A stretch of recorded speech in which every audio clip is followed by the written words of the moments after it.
வரும் நாடாளுமன்ற தேர்தலில் அதிமுகவுக்கு தமிழ்நாடு தேவேந்திரகுல வேளாளர் கூட்டமைப்பு, நேதாஜி சுபாஷ் சேனை அனைத்து அகமுடையார் கூட்டமைப்பு மற்றும் மருது தேசிய கழகம் ஆதரவு.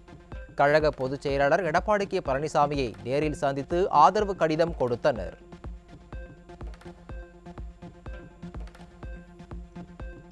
கோவை மாவட்டத்தில் அடுத்த 50 ஆண்டுகளுக்கான வளர்ச்சித் திட்டங்கள் கொண்டு வந்ததாக முன்னாள் அமைச்சர் SP வேலுமணி பெருமிதம். தமிழகத்திற்கு எந்த திட்டங்களையும் கொண்டு வராமல் விடியா திமுக ஆட்சி விளம்பரத்திலேயே 3 ஆண்டுகள் கடந்து விட்டதாக விமர்சனம். கோவை மாவட்டத்தில் பாத்தீங்கன்னா எத்தனை திட்டங்கள் கொண்டிருக்கிறோம்? 50 ஆண்டுகள் வளர்ச்சி கொடுத்துக்கிறோம். நெஞ்ச நிமித்திட்டு காலத்தை கூப்பிட்டாங்க சொல்லுவோம். உரிமையான நாடாளுமன்றத்தில் அதிமுக விடியா திமுக ஆட்சியில் தமிழ்நாட்டில் எங்கேயும் மக்கள் நிம்மதியாக இல்லை. தமிழ்நாடு முழுவதும் எந்த திட்டங்களும் இல்லை. எந்த நல்லதும் நடக்காததால் மக்கள் அனைவரும் வருத்தத்தில் உள்ளதாக முன்னாள் அமைச்சர் குற்றச்சாட்டு. தமிழ்நாட்டில் மட்டுமல்ல, எங்கேயுமே மக்கள் சரியா இல்லை, நிம்மதியா இல்ல. ஒரு வேலை நடக்கல, ஒரு திட்டங்கள் நடக்கல. இதுவாக சாமி பெறக்கூடிய திட்டங்கள் எடப்பாடி நிதி ஒதுக்கி ஒரு திட்டங்கள் நடக்குது. ஆத்திரமாக ஆட்சி போன எடப்பாடி காவிரி நீர் பிரச்சினைக்காக நாடாளுமன்றத்தை முடக்கிய அதிமுக எம்பிக்கள் எங்கே? நாடாளுமன்றத்தில் சீட்டை தேய்த்துக் கொண்டிருக்கும் விடியா திமுக எம்பிக்கள் எங்கே? தெருமுனை பிரச்சார கூட்டத்தில் முன்னாள் அமைச்சரும் அதிமுக தலைமை நிலைய செயலாளருமான SP வேலுமணி கடும் தாக்கு. அமைப்பதற்காக 24 நாள் நாடாளுமன்றத்தை முடக்கணும். நம்முடைய எம்பி வச்சு அம்மா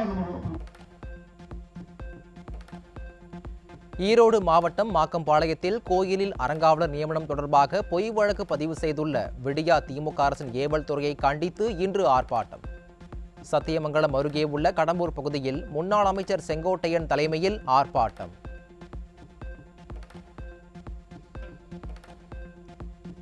அதிமுகவின் நாடாளுமன்ற தேர்தல் அறிக்கை தொடர்பாக பல்வேறு தரப்பினரிடம் தொடர்ந்து கருத்து கேட்டு வரும் குழு இன்று மாலை 4 மணிக்கு திருநெல்வேலி மண்டலத்தில் கருத்துக்கள் கேட்கப்படுகிறது.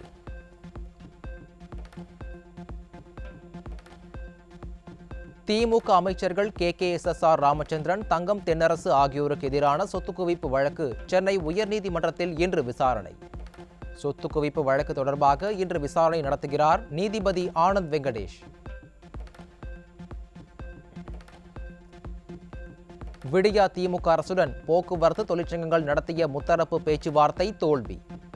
வரும் 21ஆம் தேதி மீண்டும் பேச்சுவார்த்தை நடைபெறும் என அறிவிப்பு.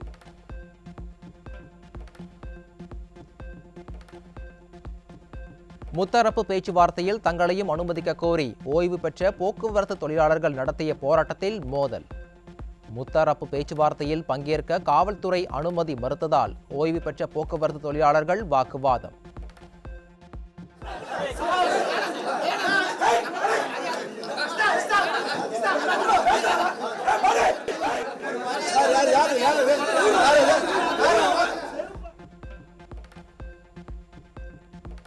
சென்னை எண்ணூரில் மக்களுக்கு பல்வேறு பாதிப்புகளை ஏற்படுத்தும் கோரமண்டல் தொழிற்சாலையை நிரந்தரமாக மூட வேண்டும்.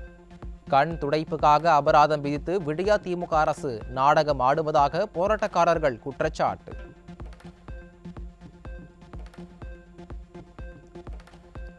சிவகங்கையில் சாலை விரிவாக்க பணிக்காக மரங்கள் வெட்டுவதற்கான ஏலத்தை முறையாக நடத்தவில்லை.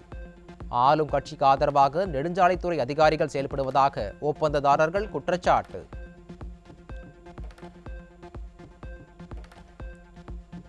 விடியா திமுக ஆட்சிக்கு வந்த பிறகு தமிழகத்தில் 24 மணி நேரமும் டாஸ்மாக் பார் செயல்படுகிறது. கரூர் அருகே நடைபெற்ற கிராம சபை கூட்டத்தில் கிராம மக்கள் பரபரப்பு குற்றச்சாட்டு.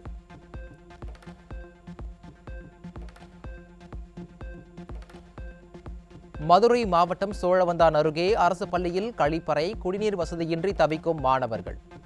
இதுதான் திராவிட மாடலா என பெற்றோர்கள், பொதுமக்கள் கேள்வி.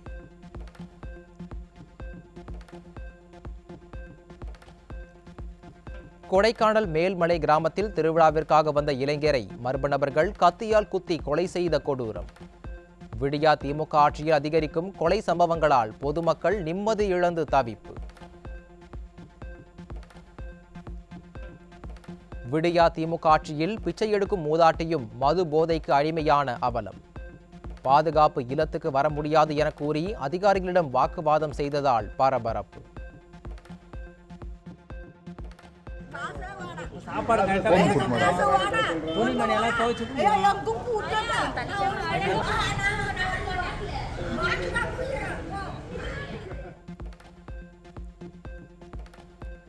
எல்லை தாண்டி மீன் பிடித்ததாக ராமநாதபுரத்தைச் சேர்ந்த 19 மீனவர்கள் கைது.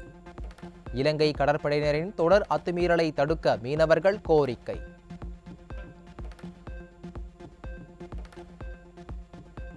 இந்தியர்கள் விசா இல்லாமல் ஈரான் நாட்டிற்கு செல்லலாம். 15 நாட்களுக்கு மட்டுமே அனுமதி வழங்கி ஈரான் அரசு அறிவிப்பு.